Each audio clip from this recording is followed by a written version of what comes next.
40, 50 pataas, parang nagbabago yung katawan.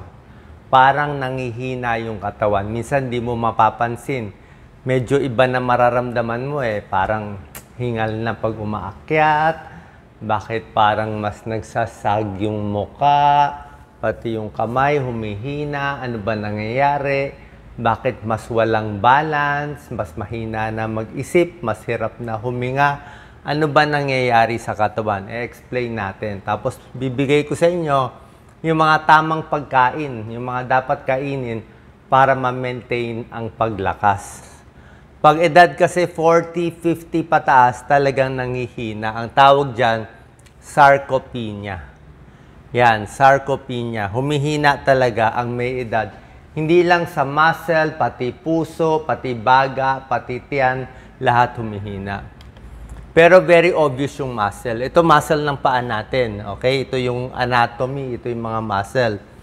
Pag 30 years old, tingnan nyo, ang ganda ng muscle natin. Ang laki ng muscle ng hita natin. No? 30 years old eh. Pagdating ng 50 years old, tingnan nyo yung hita at yung binti. Halos nawala na 30%. Pagdating ng 65 years old to 70, tingnan nyo nangyari sa hita, payat na. Yan o, ang liit na no, halos kalahati na ang nawala ng muscle. Yan ang normal aging natin. So, gagawa tayo ng paraan. Siyempre, pag ganito nakaliit ang paa natin, ang muscle, pati sa kamay, sa katawan, hindi na tayo makakalakad, matutumba na tayo, hirap na tayo umakyat ng hagdanan, hihingalin na tayo. So, paano natin prevent? Ito nga ang natural progression. Tuturo natin ngayon. Ito, hita sa harap, 30 years old, 50 years old, 65 years old, ayan o, paliit din ng paliit. So, ang risk factor nito, pag-edad. Yun talaga risk factor. Umi-edad, lumiliit ang muscle, kulang ang pagkain ng protina din. Kaya mahalaga protina. Sa Pilipinas, mahal ang protina. Puro tayo kanin, konting-konti ang ulam, kulang sa protina. Kulang sa exercise, yan, manghihina din. Ano sintomas? Mahina muscle, hindi makaakyat, hindi makabuhat, mabagal ang lakad, parang poor balance, matutumba. Yung iba namamayat pa. Tuturo natin. Other risk factors, ito, kulang sa galaw. Kulang sa exercise, kaya masikip. Mobility. Tapos kung meron kayong mga sakit. Yung mga sakit, nakakapanghina din ng katawan. Yung mga diabetes, kidney disease, yan o. Sakit sa puso, lahat yan. Siyempre, pag humina pa yung organ natin, mas mahina. Pero basically, yung katawan natin humihina talaga. Pag ang puso tumatanda, mas matigas ang puso. Kaya mas hingal pag umaakyat sa hagdanan. Ang baga, pag tumatanda, mas kulang sa oxygen. Ang utak natin, pag tumatanda, mapapansin nyo, 40, 50, 60, makalimutan mo na yung pangalan. Pag may nakita ka, medyo mabagal na. Parang kailangan maghintay ka 1 second bago masabi mo, ano nga yun? Ano nga, hindi mo na masabi, ito yung, yan o, natagalan tayo. Ito yung hagdanan, ito yung silya, ito yung ilaw, may split second mabagal. So, kailangan tayo, crossword puzzle every day para tumalas, di ba? Kasi, ang utak natin parang muscle din yan. Di ba? Pag muscle natin, lagi mo ginagamit, di ba? Mamaya, tuturo ko sa iyo, yung mga light weights, hindi liliit ang muscle mo. Pag utak mo, lagi mo ginagamit, nag-analyze ka, nag-aaral ka, mas matalas din yung utak natin. Ito lang pinapakita, pag bata pa, konti lang ang nanghihina. Pag matanda na, above 60, 33%, 1 out of 3 may sarcopenia, panghina ng masa. Ito na yung mga gusto nyo, mga pagkaing pampalakas. Number 1, itlog. Pinili natin yung mga mura at masustansya. Itlog, maganda po. Gaano karami? Siguro 1 egg in a day sa ordinaryong tao. Wala naman sakit sa puso, hindi mataas ang cholesterol. Kahit mataas ang cholesterol pa konti-konti, 1 egg in a day pwede. Diba? Wag lang siguro 6 na itlog sa isang araw. Pwede siguro 2 itlog ngayon, bukas iba naman kainin mo. Sa susunod na araw, 2 itlog din, di ba? 2 eggs every other day. Mataas siya sa protein. Okay? Mataas siya sa good fats. Ang itlog, marami siyang component. Oh. Marami siyang vitamin A, vitamin B, at ang maganda sa egg, may vitamin D. Bihira ang pagkaing may vitamin D. Mataas din siya. Yung mga B's niya, mataas calcium. Tsaka yung protein ang pinakamahalaga. Yung egg white. Napakaganda, no? May calcium, may copper, may iron. Ang dami niyang vitamin B's. Tapos yung vitamin D na sinasabi ko, mataas din. Meron din omega-3 at omega-6 siya. Meron pa siyang choline. Ang taas ng choline niya para sa utak, oh. Choline, 53% ng daily needs mo makukuha sa itlog. Okay? Bukod sa eggs, di ba, kung gusto mo hard-boiled egg, minsan prito, scrambled, o lagyan mo sibuyas, kamatis, mas maganda pa. Bukod sa itlog, mura masustansya, yung mga gulay, maganda rin, di ba? Ito, isda, mataas din sa protein, pampalaki din ng muscle. Okay? Maraming source of protein. Ang isda, kita mo tilapia, pwede na, 18 grams. Di ba? Salmon, mahal ang salmon, pero 26 grams of protein. Ito, 18 grams, mas mataas. Pwede tuna, 22 grams. Sardinas, 19 grams. Ito, may anchovies, 19 grams. Hipon very healthy ang hipon. Okay? Siguro, wag lang masyado yung ulo na ma-cholesterol. Pero yung hipon mismo, mahal ang hipon eh. Pero very, very healthy siya. Marami siyang minerals. Nagawan ko na yan ng video. Mataas siya sa protein. Good protein siya. Okay? Good protein ang hipon. Kaya makakakuha kayo kainin niyo. 21 grams of protein. Ang prawns, ang shrimp. Mani, maganda ang mani. Okay? Wag lang masyadong maalat. Ito nga, basta mani o peanut butter, healthy siya, pampalakas siya. Yung mga bata sa Africa, yung mga malnourished, yung mga payat na payat sa Africa, nakikita natin sa picture, ang pinapakain sa kanila ng mga aid workers ay peanut butter. Okay? Pero tayo, na hindi naman payat, tingnan natin yung peanut butter na wag masyado maraming asukal, saturated fat, salt. Meron namang peanut butter na mas maganda na mas maraming peanuts At hindi masyado nilagyan itong mga pampatamis. Kung ayaw nyo, mani na lang pwede rin. Wag lang masyadong maalat. So, yan. Eggs, fish, tapos nuts. Lahat ng beans, mataas sa protein. Healthy protein pa. Munggo beans, di ba? Gusto natin. Green peas, beans din yan. Sa halo-halo, may beans din So, lahat ng beans, napakaganda. High protein, vegetable protein pa yan. Soybeans, tofu, tokwa, healthy din. Basta maganda lang yung source, Hindi, ito, taho to matamis to Pero yung tofu, tokwa, veggie meat, yung mga vegetarian, mga veggie meat, healthy din yon. Okay, damihan nyo lang inom ng tubig. Baka mataas lang sa uric acid. Damihan lang inom ng tubig para ma-wash out ang uric acid. Pero maganda yan. Tokwa, tofu, healthy vegetable protein din yan. Pampalakas. Ito na tayo sa karne na gusto nyo. Tingnan natin maraming klaseng karne. Okay? Ito nga, may goat, camel, rabbit, duck, lamb, salmon. Tinitingnan natin yung dami ng protein. Pero sa dami ng protein, actually, ang kambing, mataas pala protein, 27. Ang beef, mataas din, 26 grams of protein. Pero ang manok, pwede na rin 27 grams of protein. White meat, di ba? Imbis na puro baboy, baka, ang manok pwede na rin. Ang magandang luto sa atin, nilagang manok. Chicken soup, pinakamaganda. Okay? Naalala ko si Manny Pacquiao nung pinapakita niya na meron siyang kalaban noon, meron siyang training, big fight. Kinakain niya nilagang manok Kanin, gulay, manok. Kasi talagang pampalakas siya. Protein. Chicken meat. Meron ding pampalakas ito. Okay? Mga casein protein, whey protein, Ito yung mga binibenta, okay? Wala naman tayo po ina-ads, okay? Kung meron kayong nakikitang ads, mga hindi tunay, hindi sa akin. Pero meron ako isang tinutulungan na product, okay? Itong tinutulungan ko, lagi naman nandiyan sa Facebook page ko na verified. Itong Birch Tree Advance, okay? Lumapit kasi ang gumagawa nito Century Tuna na company. Lumapit sa ng Birch Tree Advance.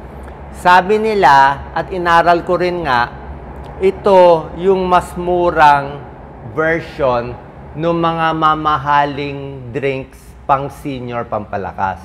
Okay?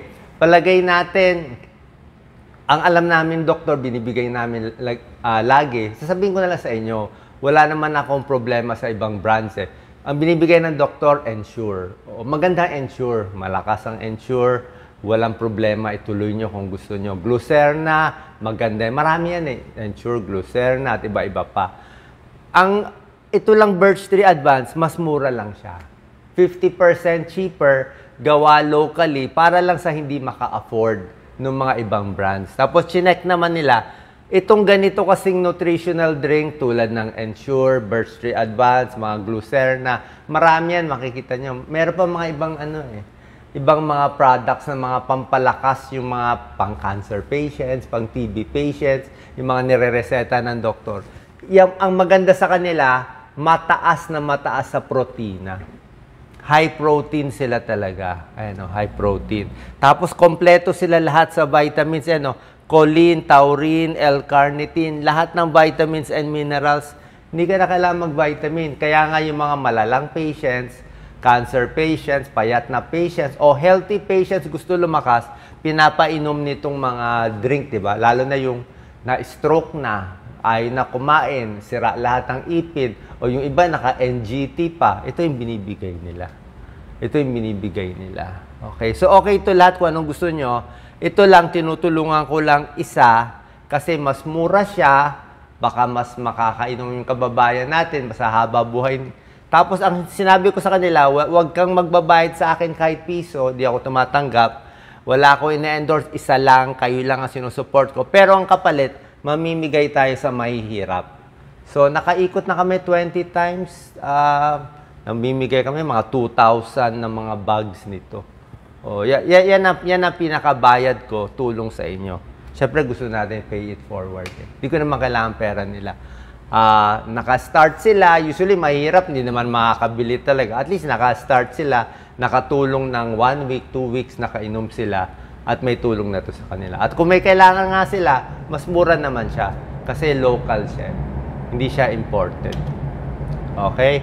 Pag mahina ang muscle, okay? Pag mahina ang muscle natin, ito nga yung mga pampalakas ng muscle, tulad ng Birch Tree Advance. Hindi siya pareho sa ordinary Birch Tree, Yung ordinary Birch Tree, mga pambata, pang-adults, yon, ibang halo nun, pang-bata yon.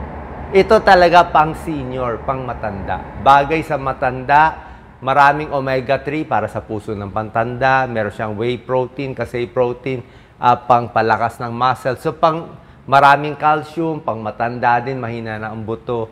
So, pang senior talaga siya. Yan ang iniinom. Pag lumiit ang muscle natin, ito problema. Mabilis ma-injure, mabilis matumba, mabilis mahulog. Yan ang nangyari. Hindi ka makagalaw. Pag mahina muscle mo, hindi ka na makipag-usap sa kaibigan mo, hindi ka makalabas sa bahay, nalulungkot ka na, nadidepress ka na kasi nga hindi ka makagalaw. Okay, bukod sa healthy food na mga tinuro ko, pwede rin yung ganito. Pero kung kumakain naman kayo, pwede na pagkain, walang problema. Kung nakakabili kayo ng manok, nakakabili kayo ng nilagang manok, itong mga tofu, itong mga gulay, pwede na yon. Itlog, pwede na yon. Oatmeal, maganda rin na oatmeal. Okay, super healthy ang oatmeal, pampababa ng cholesterol, para sa may sakit sa puso, para sa diabetes, maganda oatmeal. Nakakababa yan, may pag-aaral yan. High protein din siya. Okay, 5 grams protein. Itong mga yan, kinompare sa gulay. Sa gulay, anong mataas sa protein? Spinach, mataas sa protein. Broccoli, mataas sa protein. Cauliflower, ito, spinach. Pati kangkong, okay na rin yan. Mushroom, ito mas mababa. Corn, mababa. So, mushroom, spinach, cauliflower, broccoli, high protein na vegetable sources, napakaganda para sa inyo, lalo na sa matatanda. Kasi ayaw natin na puro taba o pork chop lang, di ba? Ito naman, tingnan natin, seafoods eh. Actually, dito sa seafoods, ito, hipon, 24 grams. Ito, scallops, mahal eh. Lobster, mahal. Tahong, tahong and shrimp, 24 grams of protein. Maganda sana. Takot lang ako sa tahong. Kasi merong mga red tide sa atin. Merong mga red tide. Siyempre yung tahong, nakukuha niya yung mga dumi ng ano. Masarap ang tahong. Gusto ko ang tahong. Pero siguro kung kakain kayo, 2 or 3 pieces lang. Lalo na pag senior. Baka matsambahan tayo ng food poisoning eh. 'Di ba? Yung red tide food poisoning. Baka hindi natin alam yung source. 'Di ba? Baka lang matsambahan tayo. Magtae, manghina, ma-hospital. Dito na lang tayo sa hipon. Kung pareho lang presyo, hipon eh, wala namang red tide to eh. Crabs, clams, pwede rin 26 grams. Pero ako dito na lang sa hipon. Mas safe. Dito pa konti-konti lang. May protina din siya. May iodine din siya para sa thyroid. Okay, ito. Kino-compare yung mga protein sources. Itlog, may protein, 13 grams. Canned tuna, pwede na oh. Canned tuna, oh. 25 grams oh. O kahit delata, kung mahirap bumili. Ito, salmon. Ito, steak mataas. 32 grams. Kaya lang, paminsan-minsan. Problema kasi sa beef, hindi rin ako pwede magdami ng beef. Kasi ang pag maraming beef, ayaw natin sa may prostate problem. O, tayong mga lalaki, edad 50 pataas, may problema sa prostate, takot tayo sa beef. Kahit magtanong kayo sa mga urologists, ayaw nila masyado ng beef, tsaka kahit pork eh. Baka daw magalaw yung prostate, ano pa mangyari. Baka yung paglaki ng prostate, hirap pag-ihi, maging ibang bukol pa, ayaw natin. May konting pag-aaral yan. Kaya mas okay tayo sa chicken. Ito tayo sa chicken, 31 grams din naman eh. Dito tayo sa tuna, dito tayo sa egg. Dito pa minsan-minsan lang. Ayaw natin subukan. Tokwa, okay din. To green peas, tsaka to. So nakita nyo yung mga high protein sources na pwede nyo kainin, na mas healthy, na hindi lang puro baboy baka. At yun. Other tips, bukod sa food, exercise, napakahalaga. Resistance, papakita natin. Like yung mga yan, exercise natin. Yung mga light weights, pag may edad na, kahit mga 3 pounds lang, 2 pounds lang, pwede na yun. O, kasi nga lumilit na yung muscle natin, eh, no? Mga leg squat, eh, no? Leg curl, tingnan nyo. Knee extension, marami yan eh. Tsaka pag maganda, pag medyo may edad na, silya. May silya sa harap bago ka tatayo. Tatayo ng 1 leg. Ayan o, tatayo ng 1 leg. Uupo sa silya, tatayo sa silya para mas safe. Ayan o, ito, ayan, may weights ako dyan eh. Magagaan na weights lang. Ayan o, toe stand, tiptoe. Wall push-up, pwede rin ang wall push-up. Yung mga stretching natin. Napakalaga ng stretching. Diba, lahat yan. Sa kamay. Ito, ayan o. Ang sit-up, ang squat niya, may silya. Upo sa silya, tayo. Upo sa silya, tayo. Safe kasi ito. Kasi kung walang silya, senior ka, baka matumba ka. Tsaka pag walang silya, medyo manginginig ang tuhod mo eh. Manginginig yung knees, yung muscle, mamaya ma-injure pa yung tuhod mo eh. Baka hindi kaya ng tuhod mo yung bigat ng katawan mo kasi maliit na yung muscle, bumigay. Kaya at least, kung bumagsak ka man, nasa silya ka. Diba? Pero mahirap din to, nakakapagod na yan. Ito, tiptoe, pwede rin yan. Yan oh. Tapos yung paa, kaliwa, 10 times, kanan, patalikod, pwede rin yan. Magagandang exercises to. Okay, sana po nakatulong tong tips natin sa lahat ng edad 40, 50 pataas, tumatanda, ito yung mga pagkain kakainin, exercise na gagawin. Others pala, maganda yung mga sumasayaw, maganda rin. Yung mga kung may zumba, sayaw, tai chi, lahat yan. Basta any physical movement, maganda. Pagdating sa sports, ako walking lang eh. Takot ako sa, pag may edad na, mga 60s na, mahirap na yung basketball, o yung mga bilad sa araw, kahit badminton, baka mano yung tuhod. Doon na lang tayo sa mga simpleng ibang mga swimming, pwede siguro. O golf yung iba. Pero mainit din sa araw, baka ma-heat stroke. So, yung mga light exercise lang, pwede yan sa atin. Pero kung wala lahat, brisk walking, may tulong na rin. Salamat.